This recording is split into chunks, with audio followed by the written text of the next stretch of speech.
नबी करीम अलैहिस्सलाम नमाज पढ़ा रहे थे। जोर की नमाज थी, असर की नमाज थी। सही मुस्लिम में मौजूद है। हजरत अबू हुरैरा फरमाते हैं नमाज पढ़ाते पढ़ाते नबी पाक ने कदम आगे किया। नमाज पढ़ाते पढ़ाते कदम आगे किया और यूं हाथ उठाया, फिर वापस कर लिया। अब नमाज पढ़ के ना तो सलाम फेरा तो सहाबा अर्ज करने लगे, या रसूल अल्लाह सल्लल्लाहु अलैहि वसल्लम, वो नमाज में पैर भी आगे किया तो हाथ भी उठाया, तो वजह क्या थी? पहला सवाल तो यह है कि आप लोग नमाज पढ़ रहे थे या हुजूर को देख रहे थे?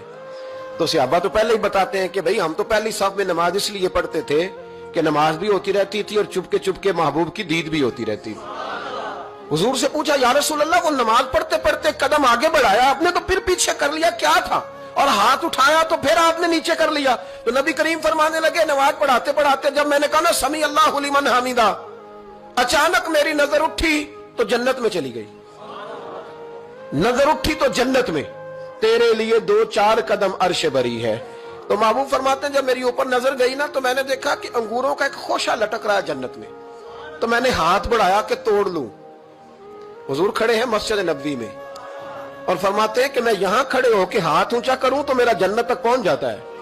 फरमाया मेरा इरादा हुआ कि वो खोशा जन्नत का तोड़ लूं और जरा मैंने पैर आगे बढ़ाया ही था तो मेरे दिल में ख्याल आया कि जन्नत राज है तो राज ही रहनी चाहिए, ये राज खोल गया तो मजा नहीं आएगा।